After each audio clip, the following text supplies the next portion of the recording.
C'est pas mal neuf, je trouve, pour des grosses réparations. À peine inauguré en 2021, le Colisée Vidéotron de Trois-Rivières doit déjà subir des travaux d'urgence. Lorsqu'il y a de l'accumulation de neige sur le toit, de l'eau s'infiltre dans la ventilation. Un peu plus de 250 000 $ est nécessaire pour effectuer les travaux. On le sait, c'est un peu l'exemple de nos maisons. Quand notre toit commence à couler, là, si on laisse aller les choses, bien, c'est la structure elle-même, c'est le système, dans le cas ici, c'est le système de ventilation qui va être au complet à changer. Et ça, changer ça sur un Colisée, c'est gros et c'est majeur, là. C'est un abri pour persiennes qui doit être construit sur le toit. C'est avoir su à l'avance cette structure-là qu'on va installer au-dessus des bouches d'aération, bien, il aurait fallu le faire dès le départ. Donc, on aurait fait la dépense dès le départ. Hein? Cette dépense-là, elle n'aurait pas disparu. Les 250 000 $ nécessaires pour effectuer les travaux seront pigés à même l'enveloppe de 60,6 millions de dollars du règlement d'emprunt de la construction du Colisée.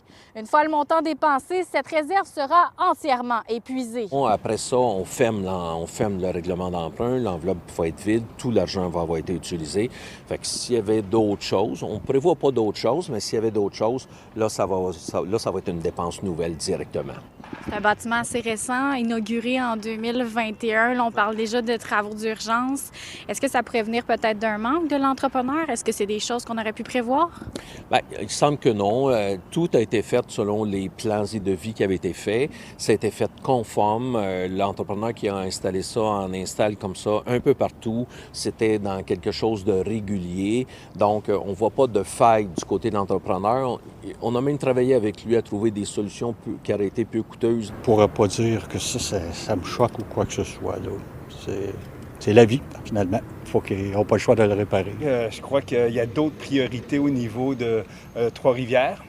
Puis c'est dommage, il faudrait voir les contrats, s'il y a des garanties, des permis, des poursuites. Admettons qu'on se décide quand même d'aller en cours pour poursuivre tout ça, on évalue qu'on n'a tellement pas de chance de gagner que ça va juste nous susciter beaucoup de frais d'avocat, puis qu'on va devoir quand même assumer les travaux. Quand on parle d'infiltration d'eau, j'imagine qu'on ne peut pas vraiment retarder ces travaux-là. Il faut vraiment les faire. Et oui, on n'a pas le choix.